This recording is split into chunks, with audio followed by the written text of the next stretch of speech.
And good morning, evening, afternoon, wherever you are in the world. This is Harrison Smith with episode 28 of Cinema. And as I promised, I had a pretty popular reaction to a look at the Halloween franchise itself and to see if cynicism played any part in that franchise.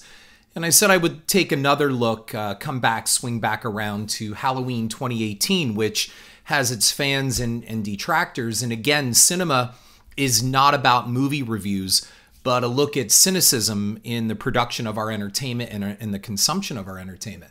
And so I thought I would look at Halloween 2018 and to see if cynicism plays a part in its production. And of course, as we know, the two back-to-back sequels have just completed shooting, I imagine. The one question that I've always had about this and Friday the 13th and even Nightmare on Elm Street is Michael Myers or even the slasher genre even relevant any longer? I mean, who are we making these movies for? What is the demographic? And again, if it provides entertainment, so be it. That's great. But I wanted to look at some things in the way of relevancy. And one of my arguments has been that the times have changed. And again, we have always looked at historical context in the importance of the success of a motion picture. Times have changed, but the monsters have not. And I drew a comparison in my previous podcast on Halloween and the franchise about how the Universal monsters became outdated after the close of World War II, and they were kind of played for laughs. And we've seen this to an extent with Freddy versus Jason and really what was nothing more than a wrestling match, a professional wrestling match, team-up, monster mash kind of thing. So we're going to look at Halloween 2018, and we're going to see, just what is it and who is it meant for and the production of it. In my previous podcast, I pondered what kind of a movie Halloween 2018 would really be, and most of all, posited the question, was it even needed? I mean, how would the franchise hold up 40 years later, and what does it really say about horror when new ideas seem scarce and studios constantly return to the well?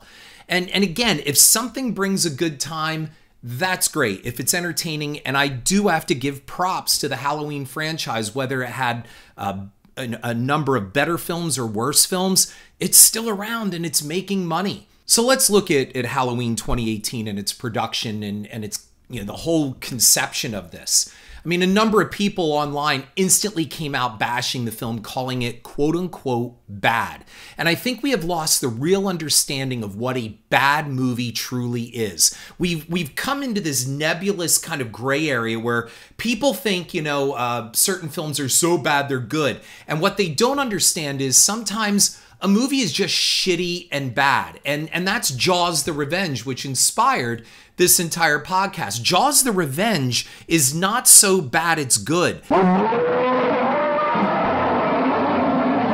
There is nothing good about Jaws the Revenge, and go back and listen to episode 2 of this podcast and you'll see I will support this clearly. And the only good thing that I will give Jaws the Revenge is the score by Michael Small, but that's it.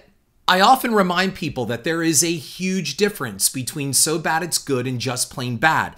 Cinema, C-Y-N-E-M-A, is about cynicism in filmmaking, and that, folks, originates really, you can go back and look at Ed Wood. And I've often said, look, I'm not saying Ed Wood was a master filmmaker or even a remotely good filmmaker, director, writer, artist. However, Ed Wood did not try to fuck people out of their money. He thought he was making good stuff. The people who made Jaws the Revenge had no intention of entertaining you or even remotely making anything good. It was a huge tax write-off, vacation opportunity, and a way to fleece some money out of people and out of the coffers of Universal to make a payday and a hit-and-run strategy. Roger Corman's Galaxy of Terror is so bad, it is wonderful. And Jaws the Revenge, as I said, is just shit in the definition of cinema. And why? Because Galaxy of Terror had almost no budget and made by a man who understood the schlock factor and gave us a clear alien ripoff, While delivering sex-crazed worms and Sid Haig chopping off his own arm, Corman's goal was to entertain and to titillate. It always was. And Jaws the Revenge was made by a major studio, had major money for its budget, and had no intention, as I said, to entertain anyone. It was made to fleece fans of the franchise by wringing out a few more bucks because they knew they could. It paid for a studio head and his wife to take a months-long vacation to the Bahamas, threw money at Michael Caine, and was likely some sort of tax write-off. There was extra money in the Universal budget that had to be spent. That's cynical filmmaking, and that's cinema. Roger Corman is not cinema. He may not be Spielberg-level art, but he is not a cynical dick. And Halloween 2018 is not cinema, and it is not a quote-unquote bad movie. Just because it may have disappointed some fans doesn't make it bad. It was bound to disappoint some, but it also thrilled a bunch of others. As I talked about before, there's a reason the filmmakers, including John Carpenter, decided to forego 1981's lackluster Halloween 2, the official sequel to the 1978 Halloween. That film was a bland, lazy retread, and everything the first film worked so hard to avoid. And if you don't believe me, go back and listen to my previous episode on Halloween, and you'll understand. I still support the fans give 1981's Halloween blind love because the major cast returned and Michael still walked the Haddonfield streets on the same night. They look at it as an extension of the original Halloween. Now look, Halloween 2 is well made, but it's a cynical film. It is a cash grab. They knew people would return no matter what ended up on the screen, just as the people who made Jaws the Revenge knew the fans would return. The stupid subplot of Laurie and Michael as siblings was never supposed to be, and it was very satisfying to see the new film in 2018 jettison that lame storyline.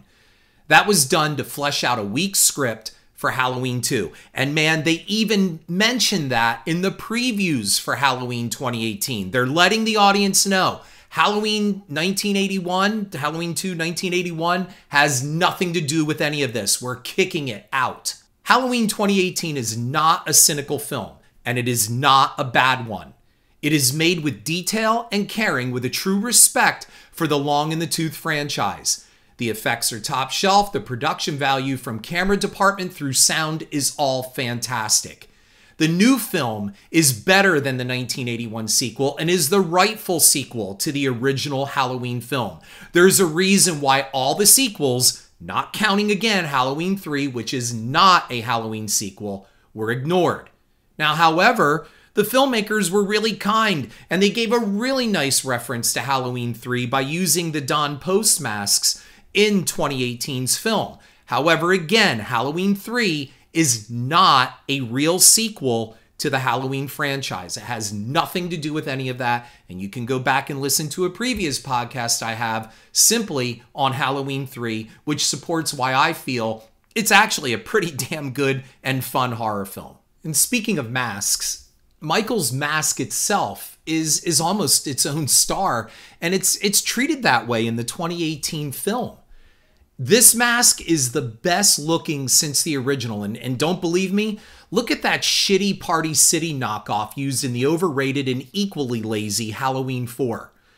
Michael's mask represents his own aging, as Laurie's face also gathered similar wrinkles and cracks over time. Both are weathered and battle-scarred by their fates, and the connection between Laurie's face and the mask is great imagery, and they use this in the poster art. I thought it was brilliant. So what did we get? We waited 40 years, and so did Laurie Strode. What we got was an uneven walk down memory lane. The film starts strong with an iconic visit to Smith's Grove Asylum, and then unravels into teenage killer filler scenes to get us where we knew it was going just from the preview. I mean, like I said, the trailer shows us where we will end up, but the way there is long and sometimes meandering, and that's why I'm doing a podcast on this. Again, not a film review, but looking at the process of the production of this motion picture. Recently, the topic came up on whether horror should have a message or worse yet, an agenda. Look, all movies have a message. Some make social statements and others clearly have an agenda. Horror usually gets the brunt of attacks with words like misogynistic and racist, sexist, and they're all thrown in to make a point. But with 2018, I remember, man, that something really odd kind of emerged that you don't usually see with a horror film. And we kind of, from attacks on the film, people were calling it a right-wing favoring kind of film. So I guess we ended up with a right-wing conservative Halloween. Halloween 2018 might be the first horror film to be labeled a conservative manifesto for gun rights. And I can prove it. If you go online to my blog, for my cinema blog, I posted 2 links where people are saying that Halloween 2018 was a pro-gun message horror film. And I guess at that time with midterm elections, they were just weeks away. I guess that kind of smacks a little coincidental. I mean, I will say that the film sends a strong message on the weakness and naivete of the present self-absorbed generation. After viewing it, I felt the film commented on a generation uninterested by the history that shaped a world they take from, but really don't give back to. When real crisis comes, this generation is woefully ill-equipped to handle it, and they fall back on the strength of the previous generation they disparaged to defend them. Okay, boomer. Well, the fucking boomers saved the new generation's ass in this movie. So no, I don't think the 28 film is some plug for the NRA and gun lovers. While there is always online outrage for just about anything these days, I'm surprised of the lack of outrage for the film's portrayal of African Americans. The little boy, Jabril, is the scene-stealing little African American boy honored with a visit from the boogeyman on Halloween night. Remember that scene? And before his babysitter is dispatched by Michael, we were treated to a jive-talking stereotype. So we got this 9-year-old boy talking like a ghetto hood rat, knowing all about marijuana names and blackmailing his babysitter Vicky. Now, horror has always used stereotypes, from the nerd and virgin to the dumb dickhead jock and his slutty girlfriend. Look, I get it. We've had horror where the black characters are the pot smokers, the drug dealers, and the Asians who are wacky, book smart, and the like. But as a horror filmmaker, I do get it. Suspension of disbelief, go with it, it's a horror movie. However, Haddonfield is this suburban Mayberry, and it was far removed from the city elements. So this boy's house is clearly upper middle class suburban. Why does he have to talk like an R-rated Gary Coleman? I mean, I shit you not. I waited for this kid to say, "What the fuck you talking about, Willis?" That moment never came, but I wouldn't have been surprised if it did. Where are all the uptight white people who love to pontificate the evils of other whites? I don't think they should. It's a movie, and I'm not calling the movie racist. However, what if Omar Dorsey's cowboy hat-wearing sheriff was played in a Rochester voice?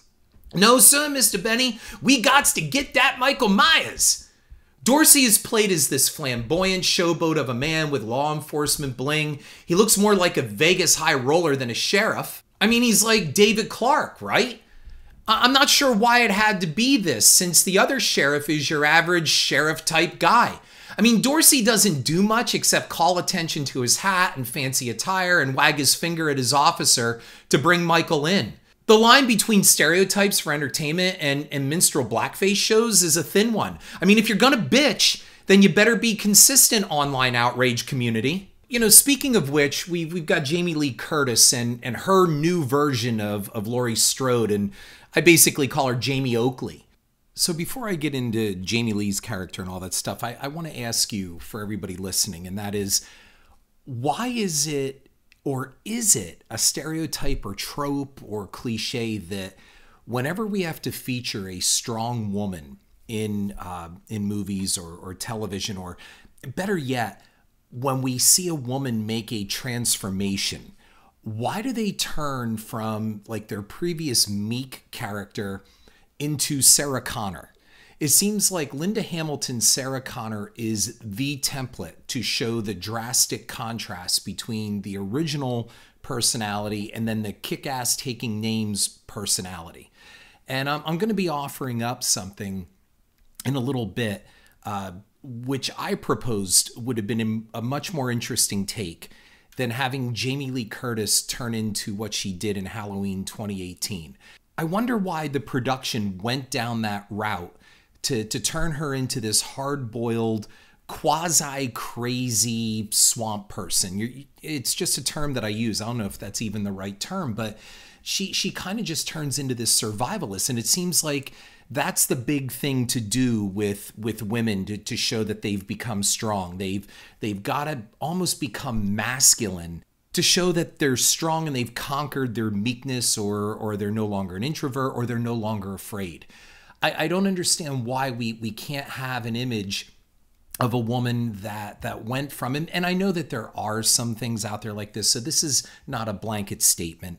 I'm just pointing out that especially in the case of this, there were great lengths made in the original Halloween to show that Laurie, what set Laurie apart from her friends, was really her brains. She was smart and she was resourceful, which in the end, that's what saved her from Michael. And instead she becomes, in this one, this malevolent kind of almost, well, she is considered crazy by her family, this malevolent force that's uncontrollable, unpredictable, and she's become antisocial and all of this stuff. And I just don't understand why it always has to go that route. I mean, the weekend after the film's release had the media fawning and gushing over its, yet again, epiphany that not only does horror make big bucks, no fucking shit, but women over 40 and 50 can be action stars. Again, no fucking shit. The studios pat themselves on the back for announcing this, but don't admit they've had their heads up Marvel's asshole for a long time.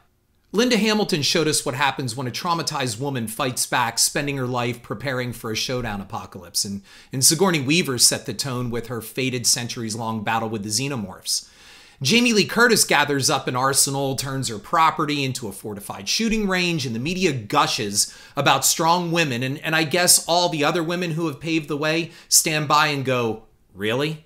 Before any Halloween fan gets their panties in a bunch, I am not taking away from Curtis's performance. She is the best goddamn thing about the film, and the director gives her some real moments. And one of those moments was when she was sitting in her car with the booze and a gun, waiting for Michael to be transferred. The anguish in that scene is palpable and left me wanting more of this kind of stuff in the film. It was a fantastic scene. My question is, why did Laurie have to become some swamp girl survivalist? What if she went on to fulfill her brainy nerd girl stereotype and became some powerful, wealthy woman who spent her life behind the mask of a calm and prosperous professional planning for the inevitable showdown with Michael? Imagine that, if she was some powerful executive and on the surface she's like, Time Magazine's successful woman of the year, or whatever, that kind of thing. But behind it all, that's all a mask and a facade. She's waiting for Michael to return. Why did Laurie have to become some Deliverance-type swamp girl, toting her guns, blasting mannequins, and ruining her daughter's childhood? Imagine that Laurie wore that mask that I just said all these years, pretending to be someone she was not, all to kill the boogeyman. I've always maintained that Dee Wallace was screwed out of an Oscar for Cujo. Her performance in that film is nothing short of combat pay and a ballsy sidestep from the commercial success she had with E.T. and that whole family genre. Heather Langenkamp vanquished Freddy and became one of horror's earliest female warriors. Ashley Lawrence gave Pinhead a run for his money. I am sure anyone hearing this can add to this list. None of this takes away from a raw and powerful performance by Curtis.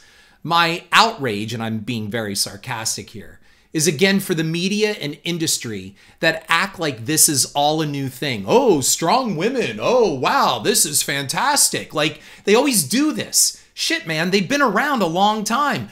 Go ask Heather Langenkamp. Go ask Dee Wallace. Go ask Sigourney Weaver. Go ask Ashley Lawrence. It's been around a while, folks. This is not an epiphany. And I'm going to give props to Jason Blum and Blum House. I mean, what they're doing is like Amblin Entertainment or Marvel for horror. That's what they're doing. They're the Disney of horror. The real hero in this whole reboot thing is Jason Blum. And like I said, Blum is kind of like horror's Spielberg. He came into a broken industry and reinvented it and showed by action and example how it can be done. Blum has the Midas touch in taking low-budget horror and making it into a big fucking event. From Insidious and his pairing with James Wan, another rebel who fucked up the system, through Halloween 2018, Blum saw how to make good product for low money and create massive profit margins. So whether you like all of Blum House's stuff, and I'm sure even Jason Blum doesn't, the man knows how to run a railroad. Blum came to town and asked a simple question: why does horror have to be expensive? And from there he went to work creating low-budget horror with high concepts and fucking great talent, and suddenly had himself a model that everyone tried and still is trying unsuccessfully to copy. Jason Blum is horror's Willy Wonka. His factory holds great mystery and dark secrets that the slugworths of the industry want to steal. Blum House gave us 2018's everlasting gobstopper, and it was wrapped all in a golden ticket. You either like the candy or you don't. As a filmmaker, I want to be Charlie Bucket for a chance to not just tour Blum's factory, but win the grand prize. So that's my take on Halloween 2018 and what it means. We'll see what the sequels deliver. And will they be made with the same quality? I suspect so. Blum knows exactly how to run the railroads, as I said, and he's got a fantastic model. So let's see. You may like them, you may not. However, Halloween 2018 is not cinema. This is Harrison Smith. Hope you folks have a great week. And again, I really appreciate your support. Head on over to iTunes and give me a like and review. And if you want to read my cinema blog, you'll find it at horrorfuel.com/author/Harrison.